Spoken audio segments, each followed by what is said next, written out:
नमस्कार। TDM सफलता channel में एक बार फिर आप सभी का स्वागत है। आज हम इस वीडियो के द्वारा कक्षा 10 गणित पाठ्यपुस्तक 10 के लिए NCERT पैटर्न पर आधारित 2024-25 के सिलेबस के अनुसार हम चैप्टर 8 त्रिकोणमिति का परिचय। तो इस त्रिकोणमिति के परिचय में हम प्रश्नावली 8.1 के प्रश्नों को हल कर रहे थे, जिसमें हमने 9 प्रश्न तक इन प्रश्नों को हल कर लिया था। अब आज हम इसके शेष प्रश्न जो दिए गए हैं इनको हल करने का अभ्यास करते हैं। तो चलिए देखते हैं। 10वां प्रश्न है कि त्रिभुज PQR में जिसका कोण Q समकोण है, PR प्लस QR बराबर 25 सेंटीमीटर और PQ बराबर 5 सेंटीमीटर है। साइन P, कॉस P और टेन P के मान ज्ञात कीजिए। यहाँ पर हमें PQ बराबर 5 सेंटीमीटर और PR प्लस QR बराबर 25 सेंटीमीटर ये हमें दिया गया है। साइन P, कॉस P और टेन P के मान ज्ञात करना है। हमें 3 त्रिकोणमितीय अनुपात निकालना है और त्रिभुज PQR जिसका कोण Q समकोण है। तो कैसे हल करेंगे देखते हैं। 10वां प्रश्न हल करते हैं। तो आकृति में आप देख रहे हैं कि समकोण त्रिभुज PQR में कोण Q समकोण है और इस न्यून कोण P के सापेक्ष हमें साइन P, कॉस P और टेन P के मान ज्ञात करना है। तो आप देखेंगे कि त्रिभुज PQR में कोण Q समकोण है दिया है और PQ बराबर 5 सेंटीमीटर। यहाँ PQ का मान दिया है 5 सेंटीमीटर तथा PR यानी PR और प्लस QR बराबर 25 सेंटीमीटर। तो हम यहाँ से QR का मान निकाल लेंगे। तो 25 और इसका PR का किया पक्षांतर, तो माइनस PR, इसको दे दिया समीकरण 1। अब आगे हम देखते हैं कि समकोण त्रिभुज PQR में पाइथागोरस प्रमेय से कर्ण का वर्ग बराबर लंब का वर्ग प्लस आधार का वर्ग। तो कर्ण आपका PR है, तो PR का वर्ग बराबर लंब QR का वर्ग प्लस आधार PQ का वर्ग। अब मान रख देंगे PR का वर्ग बराबर QR का मान हमने निकाल लिया है 25 माइनस PR का वर्ग प्लस 5 का वर्ग, PQ का मान 5। अब आगे इसको a माइनस बी की सर्वसमता से हल कर दिया। चूंकि a माइनस बी का होल स्क्वायर बराबर a square plus B square minus 2ab, ये आपकी सर्वसमता लगेगी। तो 25 का वर्ग हो जाएगा 625 प्लस बी स्क्वायर यानी PR का वर्ग माइनस 2ab, तो 2 गुणे 25 PR प्लस 5 का वर्ग 25। तो PR का वर्ग बराबर 625 प्लस PR का वर्ग माइनस 25 दूनी 50 PR प्लस 25। अब इसको सरल कर देंगे। PR का वर्ग इसका पक्षांतर कर देंगे तो माइनस PR का वर्ग प्लस इसका पक्षांतर कर देंगे 50 PR बराबर 625 और 25 जोड़ के 650।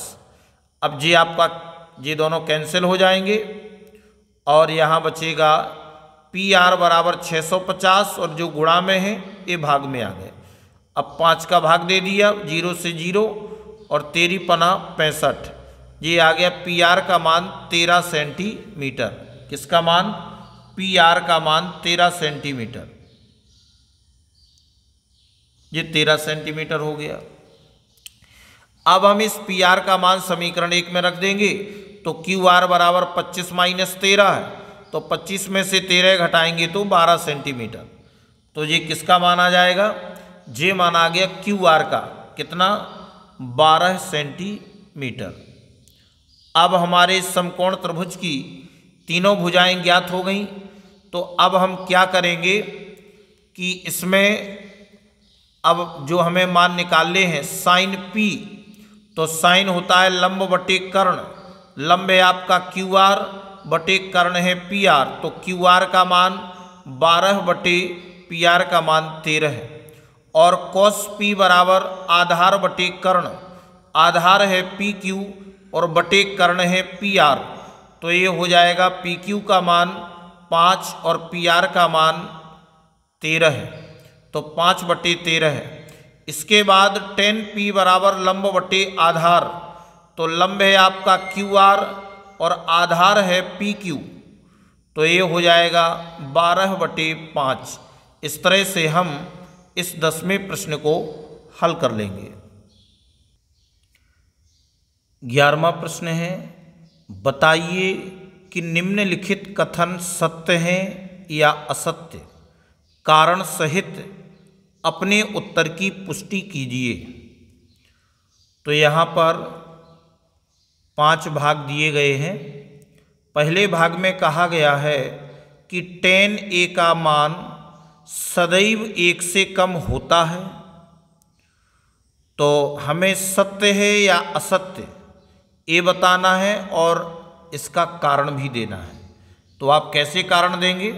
तो पहले भाग में आप कहेंगे कि चूंकि tan a बराबर लंब बटे आधार, तो tan a का मान 1 से कम तभी हो सकता है जब लंब आधार से छोटा हो।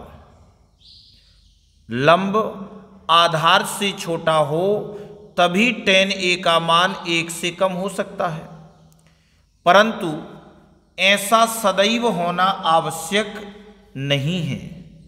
परंतु ऐसा होना सदैव आवश्यक नहीं है, इसलिए tan a का मान सदैव 1 से कम होता है, यह कथन असत्य है। अब आगे दूसरे में कहा गया है कि कोण a के किसी मान के लिए sec a बराबर 12 बटे 5।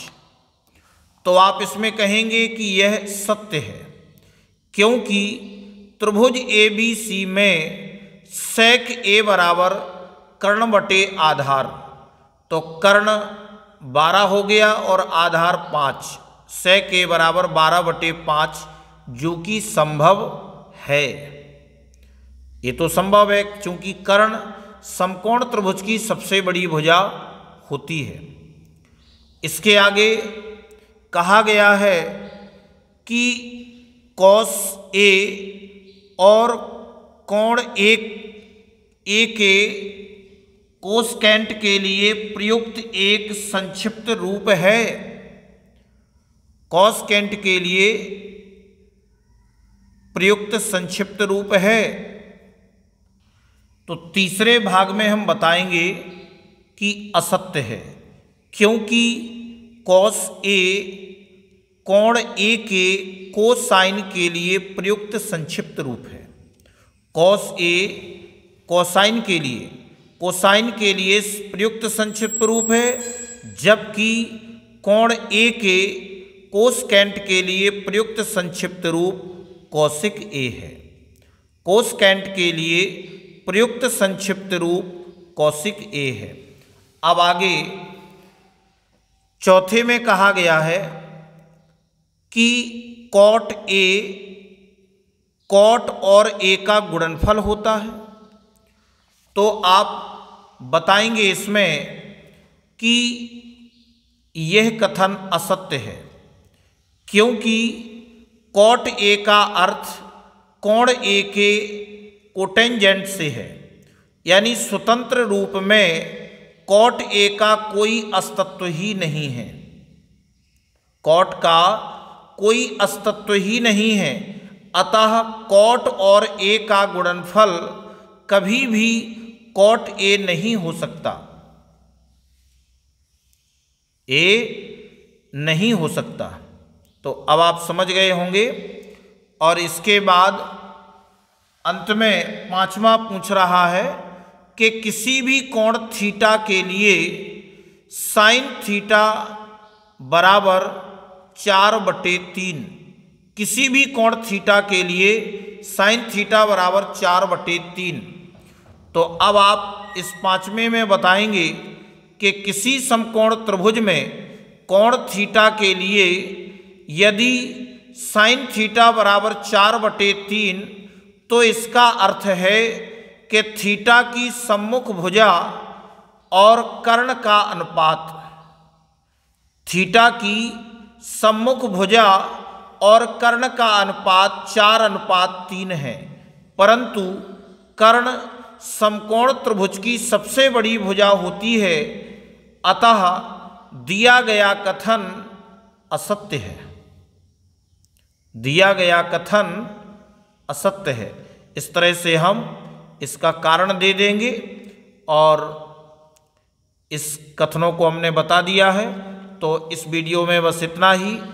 और यदि इस प्रश्नावली के किसी भी प्रश्न में अगर कोई कठिनाई आती है तो स्टूडेंट कमेंट के माध्यम से अपनी समस्या लिख कर के सेंड करें, तो आपकी समस्या का अगले वीडियो में हम हल करेंगे।